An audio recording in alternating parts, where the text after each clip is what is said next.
The state that has been consistently producing the most surprising headlines this year so far is definitely Utah. First there was this one, when the Republican governor of perhaps the most Republican state in the country came out in favor of gay civil unions. The lead sentence in the Salt Lake Tribune that day was actually, "Here's a sentence you probably never expected to read. Utah's governor supports civil unions." That was about a month ago, at the beginning of February. Then just a couple of weeks later, surprising headline number 2. Vanilla Ice and MC Hammer. A, still alive, B, playing a show together, and C, playing a show together in Utah in 2009. I know. Apparently it was a huge success. And Utah just keeps on keeping on with the surprises. Front page of the Salt Lake Trib today, governor and legislature strike historic booze deal. Booze deal? Oh yes, the weirdest liquor laws in the country are being changed. And in at least one instance, it is possible they are getting even weirder. Now, Utah is a little more than 60% Mormon. The state legislature is more than 80% Mormon. And as you may know, the Church of Jesus Christ of Latter-day Saints ixnays on the ooze bay. No alcohol whatsoever. And in a state where the wall of separation between church and state is sometimes a little crumbly, that has resulted in very strange state laws about liquor. For example, in Utah, there are no such things as bars that are open to the public. If you wish to be served drinks, you must fill out a membership form, pay a fee, and join a private club. Until a couple of years ago, you could also not be served more than 1 ounce of liquor at one time. And for some reason I never quite understood, for a while you were liable to be served your liquor in tiny little nip-sized bottles. Not on the airplane, like at the place I know. They got rid of the mini bottle rule a couple of years ago. But now, with these new changes, you will not have to join a club anymore either. Progress.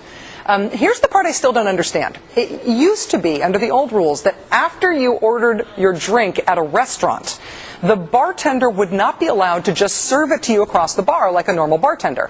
The bartender, in fact, had to either walk around a partition and hand it to you, or hand it to a server to walk around the partition to you. Why the partition? I don't know, but under the new rules, the partition will be gone. But the new rules that are agreed to by the legislature now, they say that you don't have to have the partition anymore, but they do have a kooky new rule to replace it. Check this out.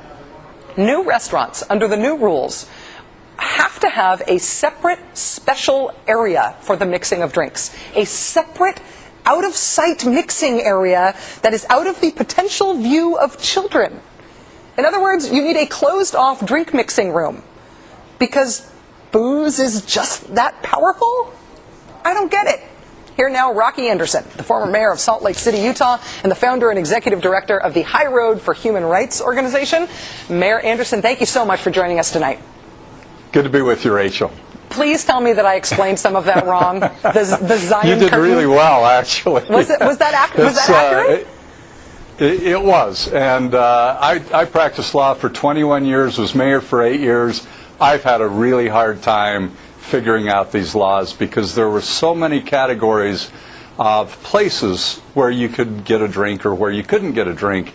But we've actually had, for a long time, you walk into a restaurant, you can order a drink like anywhere else in the free world, but these clubs were a particular embarrassment.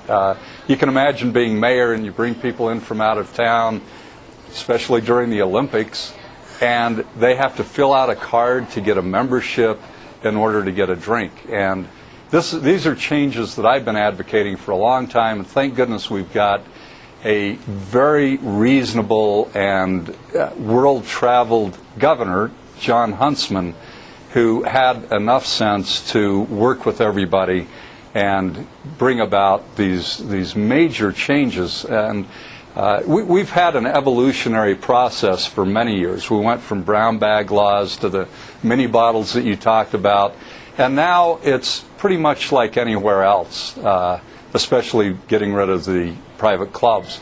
I can imagine I was just going to say, I could imagine that it did sort of encourage a certain entrepreneurial spirit for people getting around the old rules. I mean, I would imagine you had to be sort of creative, especially if you were a bartender. Oh, of course. And then there, somebody would walk in a club and anybody in the world would sponsor them, so the Liquor Commission cracked down on that and said you had to walk in with whoever was sponsoring you. It really, I think there are a lot of people who are afraid that now Utah has been launched into the 20th century in terms of its liquor laws. But everybody else is pretty happy with these changes. And I think it's going to be great for tourism. I think that it's going to be wonderful for the people who live here, who have had to try to get around all these obstacles. And they're obstacles that have been put in place primarily by people who never seem to go out, Rachel. So this is a good thing all the way around. They certainly don't go out for a drink. Definitely. I do have to ask you about the idea of the drink mixing room. A columnist named Sean Means at this Salt Lake Tribune today said, why stop there? He said, why not install a cauldron, have the bartender wear a pointy hat with stars and moons on it, and paint the words, potions, no admittance on the door? It does involve a sort of fear of the sight of alcohol. Does it strike you as strange? Well, it's very strange. And there are just a couple of people in the legislature that have a lot of sway with the rest of the legislators, or many of the other legislators.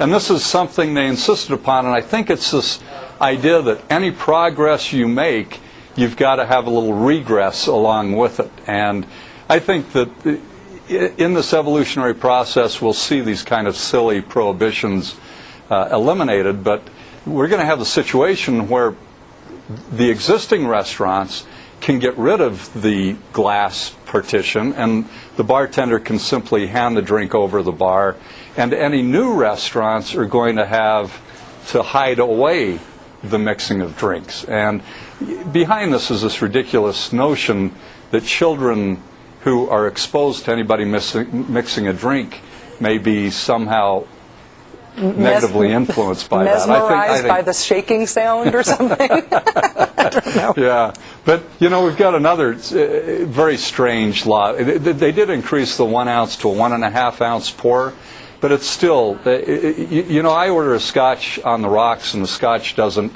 come up over the ice cube. And then you have to you can order a second drink, you call it a sidecar.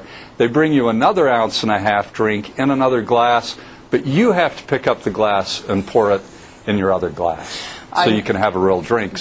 But we're going to see those kinds of things change too. I think there's no question about it. Rocky Anderson, former mayor of Salt Lake City, thank you for explaining this to us tonight, and thanks Rachel. It's really nice to see you. Thanks. Thanks for understanding. I'm trying. I'm not there yet, but I'm trying.